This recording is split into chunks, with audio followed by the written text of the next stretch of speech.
అందరికీ శుభాశిస్సులండి. ఈ మీనరాశి వారికి రాబోతున్న సెప్టెంబర్ మాసంలో అంటే మీనరాశి వాళ్ళకి ఆర్థికంగా కానీ, కుటుంబ పరంగా కానీ, ఆరోగ్యపరంగా తీసుకోవాల్సిన జాగ్రత్తలు, ఈ మీనరాశి విద్యార్థులకి జరగబోయేటువంటి గ్రహస్థితులు ఏమిటో ఇప్పుడు తెలుసుకుందాం. ఈ మీనరాశి వారికి సెప్టెంబర్లో మిశ్రమ ఫలితాలని గణనీయంగా ఇస్తుంది. అలాగే అద్భుతమైన విజయాలను అందిస్తుంది. ఈ నెలలో మీ జీవితంలో వృత్తి, విద్య పరంగా మీరు ఎంతో వృద్ధిలోకి తీసుకోవడం. ఈ స్కిల్డ్ లేబర్ అంటారు కదా, ఈ స్కిల్డ్ లేబర్కి ఏంటంటే సాపేక్షంగా విజయవంతంగా ఉండబోతోంది. ముఖ్యంగా జీవితంలో మీరు ఆశించిన పురోగతి ఏదైతే ఎక్స్పెక్టెడ్ గ్రోత్ ఉందో అదంతా కూడా వస్తుంది. అలాగే మీ చర్యలు మీ భవిష్యత్తును తీర్చిదిద్దడంలో అంటే దానికి ప్రణాళికగా ముందుగా ఇవి పునాదులుగా ఉపయోగపడతాయి.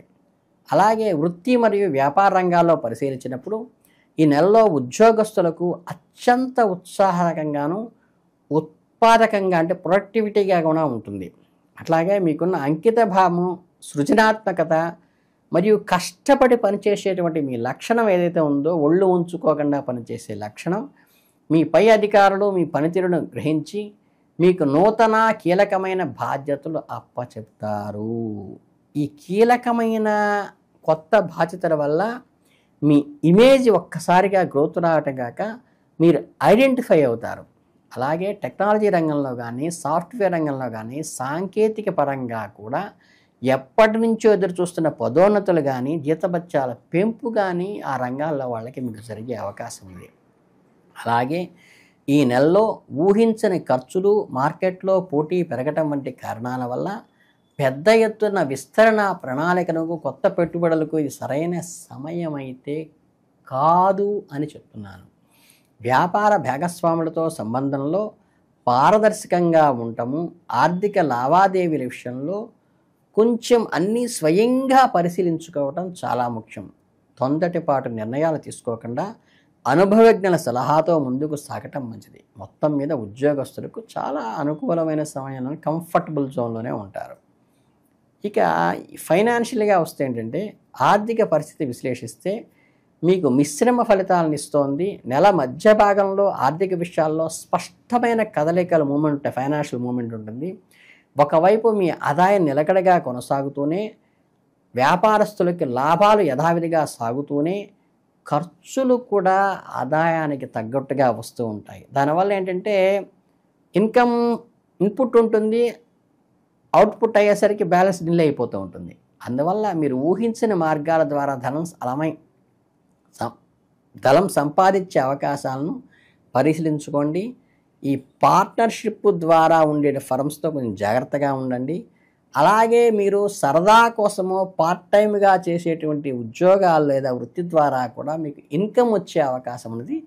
దాన్ని దాచుకోవడానికి ప్రయత్నించండి. అలాగే స్టాక్ మార్కెట్లోనూ, రియల్ ఎస్టేట్ వంటి రంగాల్లో పెట్టుబడి పెట్టే ముందు సలహా తీసుకోండి. పెట్టుబడికి ఇది మంచి సమయం కాదు. అలాగే మధ్య వర్తుల ద్వారా వచ్చిన అవకాశాలను తెలివిగా సద్వినియోగం చేసుకోవండి. నెలను ఆర్థికంగా స్థిరంగా, స్టేబుల్గా ముగించడానికి ప్రయత్నించండి. అలాగే సెప్టెంబర్ నెలలో ఈ మీనరాశి వాళ్ళకి విద్యార్థులకి మంచి అనుకూలమైన ఫలితాలు వస్తాయి. ఈ నెల ప్రారంభంలో మీ జాతకంలో 5వ ఇంట్లో శుక్రుడు సంచారంలో మీలో దాగి ఉన్న కళాత్మక సామర్థ్యాలను వెలికితీస్తుంది. సంగీతము, చిత్రలేఖనము, నృత్యము, రచన వంటి సృజనాత్మక రంగాల్లో ఆసక్తి ఉన్న విద్యార్థులకు సువర్ణావకాశంగా ఉంటుంది. మీ కార్యకలాపాల్లో మంచి పురోగతి సాధిస్తారు. మరియు కొత్త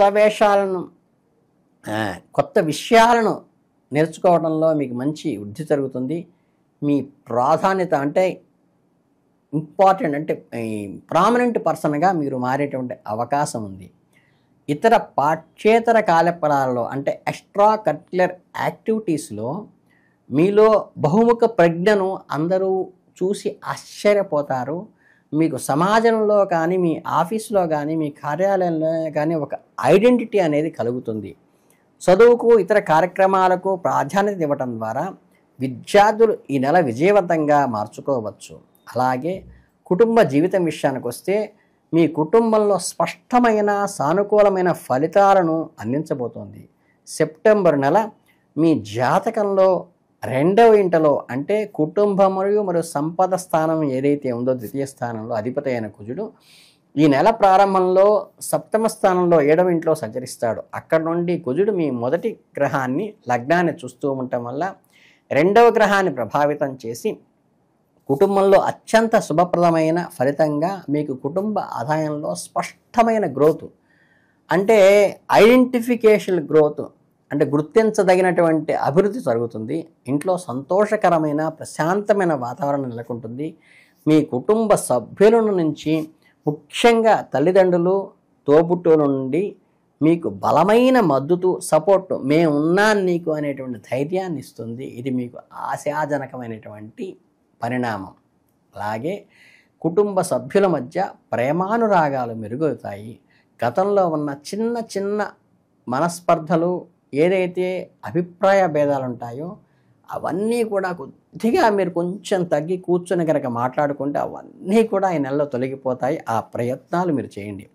అలాగే అవి తీరిన తర్వాత ఒక విహారయాత్రకు కానీ తీర్థయాత్రకు కానీ కుటుంబం అంతా కలిసి వెళ్ళడానికి ప్రయత్నించండి. అది సుపరిణామానికి దారితీస్తుంది.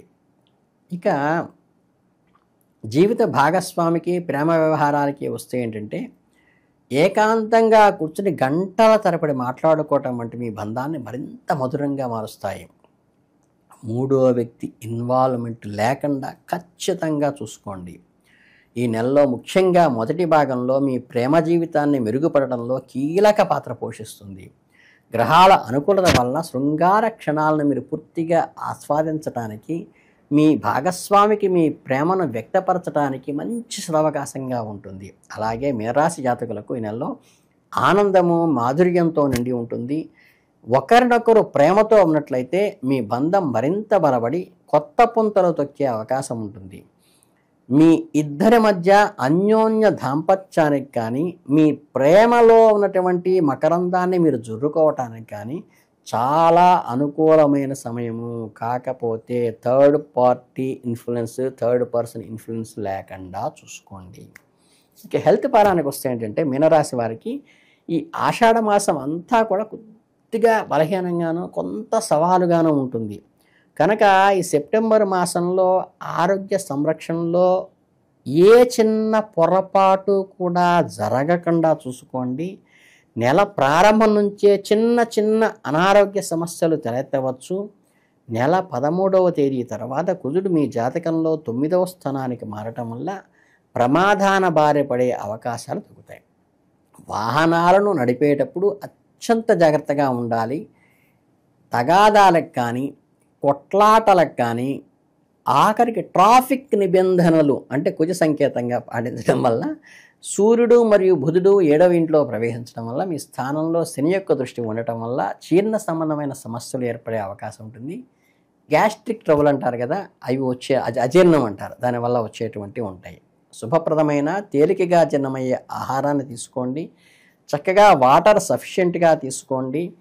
అట్లాగే 6వ ఇంట్లో మీకు అనారోగ్య సమస్యలకి అది కారకత్వమైనటువంటి గడి కాబట్టి మీరు మూత్రపిండాల సంబంధంగా కూడా అంటే స్టోన్స్, కిడ్నీ స్టోన్స్ లాంటివి కూడా అంటే అలా సూచించేటువంటి అవకాశం ఉంది. కాబట్టి వాటర్ కంటెంట్ని సఫిషియెంట్గా తీసుకోవటము, ఏదన్నా ఇండికేషన్ వస్తే వైద్య సలహాను తీసుకోవటం మాత్రం ప్రధానంగా చేసుకోవాల్సింది.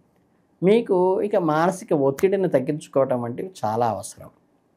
ఇకపోతే ఓవరాల్గా దీనికి తీసుకోవాల్సినటువంటి పరిహారాలు ఏంటంటే శుభ్రంగా మీరు చక్కగా ప్రతిరోజు నిత్యం మీ నిత్య పారాయణ గ్రంథం ఏదైతే భాగవతమా, భారతమా, రామాయణమా, లేకపోతే గురుచరిత్ర మీకు ఏదైతే అనుకూలంగా ఆత్మీయంగా మీకు జీవితంలో కొంచెం సందర్భాల క్లిష్ట పరిస్థితుల్లో ఏదైతే కనుక ఈ పారాయణ చేయటం వల్ల నాకు మెరుగైందనుకుంటారో మీరు ఎవ్వరి సలహాలు అక్కర్లేదు. ఖచ్చితంగా ఆ గ్రంథాన్ని తీసుకుని శ్రద్ధగా ఒక 40 రోజులు పారాయణ చేయండి. అంటే నెల మొత్తము చేయండి.